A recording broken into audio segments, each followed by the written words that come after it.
سیدنا حنین فاطمہ کی فیملی پاکستان بننے سے قبل انگلینڈ منتقل ہوئی تھی۔ یوں وہ تیسری نسل سے ہی وہاں آباد تھے۔ البتہ پاکستان بن جانے کے بعد اس کی فیملی پاکستان آنے جانے لگی تھی۔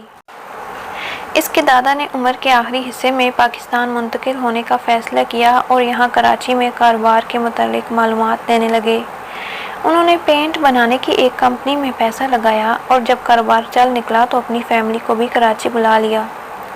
قصہ مختصر کہ جب انہوں نے کراچی کی سڑکوں پر بانی پاکستان کی بہن کو ذلیل و رسوا ہوتے دیکھا اور جب اسی ملت کو اپنی مادر ملت کو گالیاں دیتے دیکھا تو انہوں نے کہا، بچوں یہ کم از کم قائد اعظم کا پاکستان نہیں ہو سکتا، جتنا جلدی ہو سکے یہاں سے نکلو اور وہیں چلے جاؤ جہاں سے آئے تھے۔ دادا کے فیصلے پر ہم لوگ واپس انگلینڈ آ گئے، مگر دادا جان کاروبار سمیٹتے سمیٹتے وہیں رہ گئے اور ان کا انتقال ہو گیا۔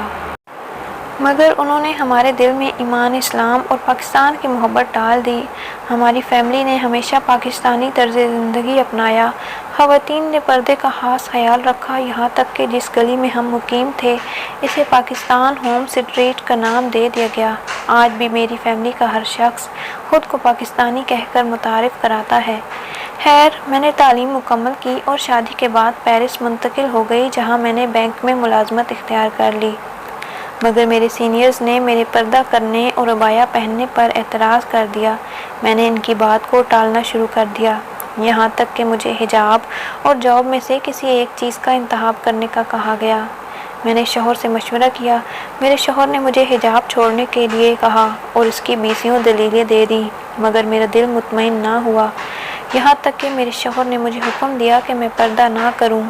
میں نے شوہر کی بات کے سامنے سر تسلیم خم کر دیا اور ان کی بات ماننے کا فیصلہ کر لیا، مگر جب میں کمیٹی کے سامنے پیش ہو کر پردہ نہ کرنے والی شرط پر سائن کرنے لگی تو میرا دل نہ مانا اور میں ملازمت سے استعفیٰ دے دیا۔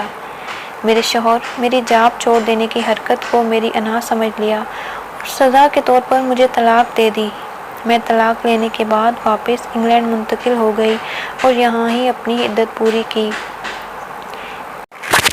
انگلینڈ میں جہاں ہم مقیم تھے اس گلی میں اکثریت مسلمانوں کی ہے۔ میرے پڑوس میں ایک قطر کی فیملی آباد تھی۔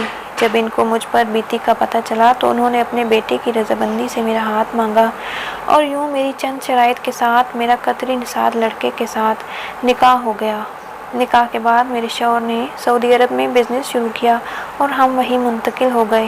اللہ تعالیٰ نے مجھ پر کرم کیا اور مجھے سعودی عرب کے ایک پرائیویٹ بینک میں ملازمت مل گئی۔ کچھ عرصہ قبل ہمارے بینک اور پیرس کی انویسٹر کمپنی کے درمیان معاہدہ ہوا۔ پیرس کی کمپنی کی طرف سے جو آدمی ٹیم کو ہیڈ کر رہا تھا وہ میرا وہی سابقہ باس تھا جس نے مجھے حجاب چھوڑ دینے پر مجبور کیا تھا۔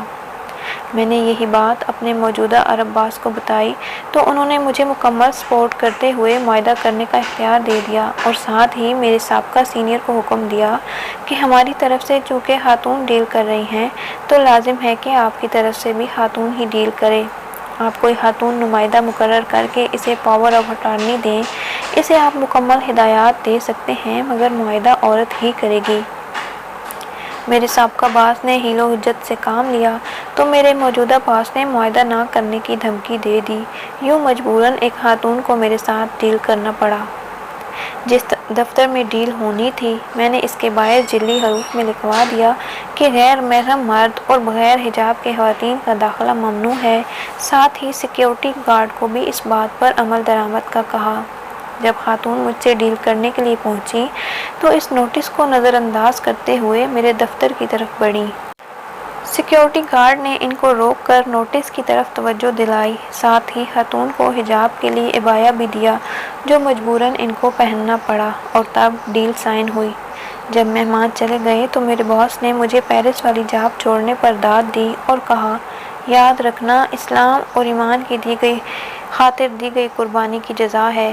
تم نے ملازمت کی قربانی دی، اللہ تعالیٰ نے تم کو بہترین ملازمت دی، شوہر کے بدلے بہترین شوہر دیا اور ملک کے بدلے بہترین ملک دیا۔ اس کے برعکس اگر تم محض دنیاوی فائدے کے لیے اللہ تعالیٰ کے حکم کو نظر انداز کرتی تو شاید دونوں جہانوں میں دھتکاری جاتی۔ میں نے اپنے باس کی بات سے مکمل اتفاق کیا۔ اس بات میں کوئی شک نہیں کہ آج میرے پاس الحمدللہ سب کچھ پہلے سے بہترین موجود ہے۔